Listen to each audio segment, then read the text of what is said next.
مدینے پر حملہ کرنے کے لیے نکل رہے ہیں. اصل وجہ سن لیجئے بدر کی اصل وجہ.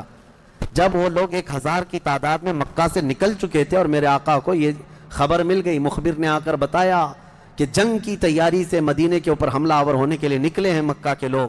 اب نبی پاک صلی اللہ علیہ وسلم نے صحابہ سے فرمایا کہ ان کو مدینے پہنچنے مت دینا, اگر مدینے آ گئے تو مدینے کو توڑ پھوڑ کریں گے, شہر میں داخل ہوں گے, جنگ ہوگی تو کچھ نہ کچھ گھر ٹوٹیں گے, کسی کی آبادی اجڑے گی, کچھ نہ کچھ نقصان ہوگا, لہذا ہم خود مدینے سے باہر نکلتے ہیں. نبی پاک صلی اللہ علیہ وسلم اب اس ارادے سے اپنے صحابہ سمیت باہر نکلے. اس میں تعداد مختلف روایات کے مطابق 313, 314, 315, 319 اور ایک میں 360 اصحاب بدر کی تعداد پہ الگ الگ روایات ہیں. 313 صحابہ کی روایت بہت سارے محدثین نے روایت کی ہے, اور 360 کی بھی روایت ہے, 360 لوگ بھی تھے. بہرحال وہ اس طور پر کہ بچے دوسرے لوگ سب ملا کر کے کسی نے شمار کیا, اور کسی نے صرف خالص جنگ کرنے والوں کو شمار کیا. اس میں سارے بڑے بڑے اجلہ صحابہ ہیں, سیدنا ابو بکر صدیق, سیدنا عمر فاروق, سیدنا حیدر کرار, علی مرتضیٰ رضی اللہ تعالیٰ, دیگر اصحاب. ہاں, حضرت عثمان غنی رضی اللہ تعالیٰ عنہ اس میں شامل نہیں تھے. اس کی وجہ یہ تھی کہ حضور صلی اللہ علیہ وسلم کی بیٹی حضرت رقیہ بیمار تھیں, مدینے میں تھی.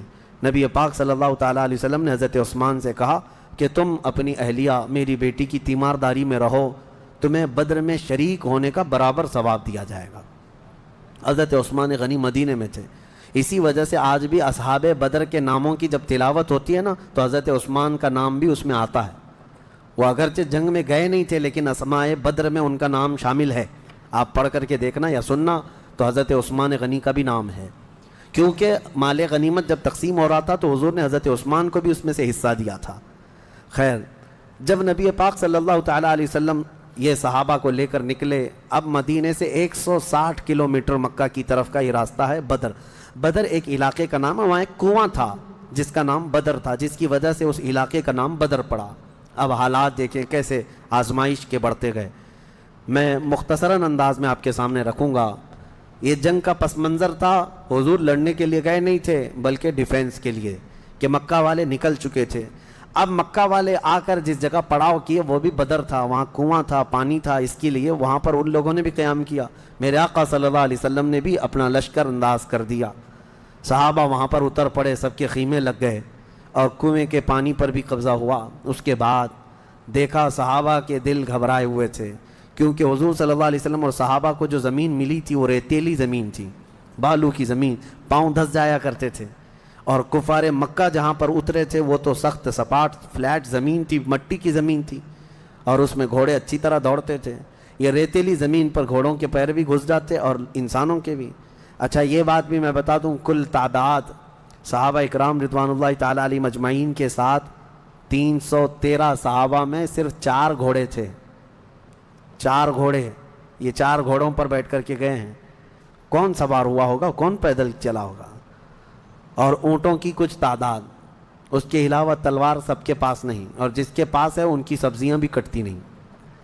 ان حالات میں تو وہ گئے تھے.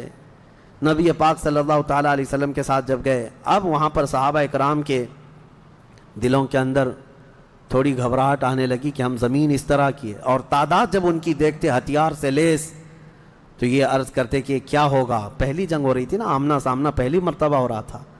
اب نبی پاک صلی اللہ تعالیٰ علیہ وسلم سب صحابہ کو لے کر رات کو بیٹھتے ہیں. اب اس میں جو نبی پاک صلی اللہ تعالیٰ علیہ وسلم کے سامنے صحابہ اکرام سے مشورہ ہو رہا تھا, اب وہ ایمان کی بات ہے. حضور نے صحابہ کی بات یہ سنی کہ جو مہاجرین تھے وہ یہ کہہ رہے تھے کہ انصار کا تو کچھ گیا نہیں, ہمارا گیا ہے مکہ میں, ہمارے مال لوٹے, ہماری جائیدادیں لوٹیں, انصار مدینے میں رہتے ہیں, مکہ کے کفار نے ان کا تو کچھ بگاڑا نہیں. ہو سکتا ہے کہ انصار جو ہے جنگ میں انٹرسٹ نہ لیں, ان کا کیا گیا ہے, یہ مہاجرین کی جنگ ہے, انصار جو ہے ہو سکتا ہے انٹرسٹ نہ لیں, وہ نہ آئیں. یہ ان کے دلوں میں بات تھی, حضور پاک صلی اللہ علیہ وسلم نے محسوس کر لیا, کیونکہ 69 انصار صحابہ اس کے اندر تھے. 69 بڑی تعداد ہوتی, 70 صحابہ